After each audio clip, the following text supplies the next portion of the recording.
Hey everyone, welcome to the second episode of our Data Cloud video series.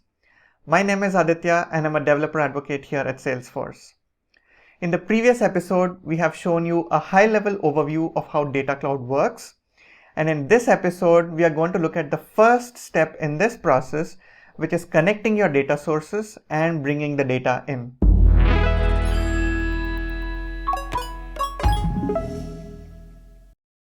Bringing in the data from different data sources involves two phases. First is data ingestion, and second is data modeling, also known as harmonization. In the ingestion phase, data from a data source is brought in as is, meaning that the fields and their data types are imported without any transformation. To get this data from a data source, you must first establish a connection between the data source and Data Cloud. You do this with the help of a connector. Salesforce offers many out-of-the-box connectors so that you don't have to worry about integrating with the external system yourself. Once a connector is set up, you create what we call a data stream to get different data sets from the source system. The data that comes in through a data stream is written to a data lake object or a DLO. Each stream has its own corresponding data lake object. Once the data is written to the data lake object, it is refreshed at regular intervals. Different data streams have different refresh schedules. For example, the data coming in from a Salesforce org is incrementally updated every 1 hour and then is fully refreshed every other week. Once you've ingested the data, you move on to the data modeling phase. In this phase, the data inside a data lake object is mapped to different objects in the Customer 360 data model. The objects in this data model are called as data model objects. You will learn more about these objects and the data modeling phase in further episodes. Let's now look at the data ingestion phase in action. We'll first take a quick look at the Data Cloud UI, and then we'll see how you can connect Data Cloud to a Salesforce org and then bring in its data via data streams. Once Data Cloud is provisioned in your org, you can access it by navigating to the Data Cloud app from the app launcher. Within the app, features of Data Cloud are organized into tabs. The Data Streams tab lets you create different data streams to get data from external systems. The Data Model tab lets you see different data model objects and create relationships between them. Once you've harmonized the data, you can use Identity Resolutions tab to create matching and reconciliation rules to unify your records. You can then use the Data Explorer tab or the Profile Explorer tab to view the data that you have ingested and unified so far. Once you have ingested, harmonized, and unified your data, you can use the Calculated Insights tab to create metrics on your data.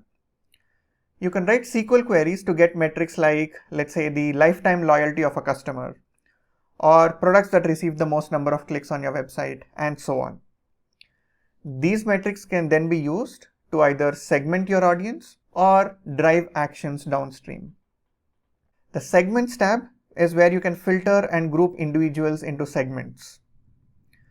And the Data Actions tab is where you can fire events based on either your ingested data or calculated insights. This event can be used to trigger automations downstream. For example, you can use Data Actions to fire a platform event that can then be used to trigger a flow or an Apex class. Finally, if you click on the Setup icon, you can see Data Cloud Setup, which is where you can configure Data Cloud features like connectors. This was just a glimpse into the UI. Let's now ingest data from a Salesforce org. We are working with a fictitious company called Solar Circles that manufactures and sells solar panels. They have an org in which Data Cloud is provisioned, and now they want to fetch data from another org which their manufacturing department uses. So the first step is to connect the org to Data Cloud. From Data Cloud Setup, click on Salesforce CRM. Here, it shows the different orgs that you have already connected to. To connect to a new org, click New. From Data Cloud, you can connect to two types of orgs. The home org, which is the current org where Data Cloud is provisioned, or external orgs, which are any orgs other than the home org, including sandboxes. I've already connected the home org, so the connect button doesn't show up. Let's click on connect to connect to an external org. In our case, it's the manufacturing org for solar circles. Enter the credentials of the org, and once you click login, it will ask you to allow access. Once you do that, the connection is created and you can see the org in the list. You can optionally rename this connection so that you can easily identify it later. Now you need to set up a data stream for data to start flowing in from this org. From the Data Cloud app, click on Data Streams. Here you can see all the different data streams that are already configured. You can also see when they were last refreshed and how many records were processed. To create a new stream, click New. You will be shown a bunch of different connectors. Let's choose Salesforce CRM and click Next. Now choose the org that you want to get the data from. The list shows the orgs that you have already connected to. Let's choose Solar Circles Manufacturing. Now you can either choose a data bundle or select a single object. A data bundle creates multiple data streams and corresponding data mappings for a group of predefined objects. Salesforce offers a few standard bundles. You can create custom ones or download them from AppExchange. For now, let's choose single object. This table shows a list of all the objects available in the org. I want to import contacts, so I'll find and choose the contact object. In the next screen, you must choose a category for the object. There are 3 categories. Select Profile if this dataset contains the data about a person, business, or an account. Select Engagement if this dataset contains behavioral or engagement data. For example, if it is readings from a device or events from a website, it is engagement data. And engagement data is always time-stamped, so the data must have a date and time field. Choose Other if your data doesn't fall into either category. For example, it could be a list of products.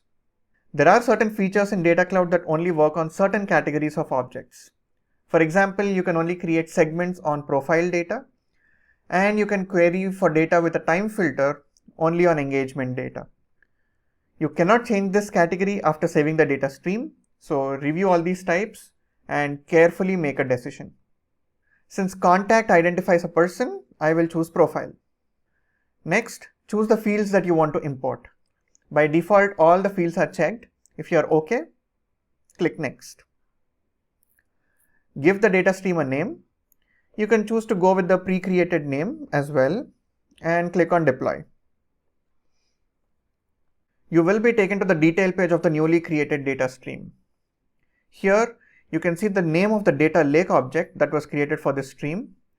Like I mentioned before, all the data coming in from the stream will be inserted into this object. When you deploy or modify a Salesforce CRM data stream, Data Cloud does a full refresh of the data.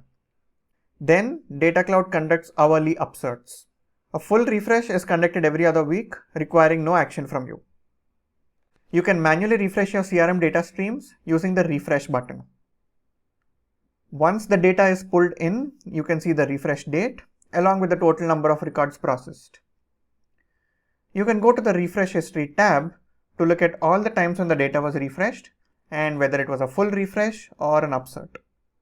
You can take a look at the records that have been imported by going to the Data Explorer tab. Here, choose Data Lake Object as the object type, and then choose the DLO that you want to query. And the records present in this DLO will be shown on screen. So that's pretty much it. In further episodes, you will see how you can use the other connector types like Marketing Cloud, Ingestion API, and Web and Mobile SDK. So stay tuned. If you like this video, give it a thumbs up. And don't forget to subscribe to our Salesforce Developers YouTube channel so that you'll be notified whenever we roll out a new episode.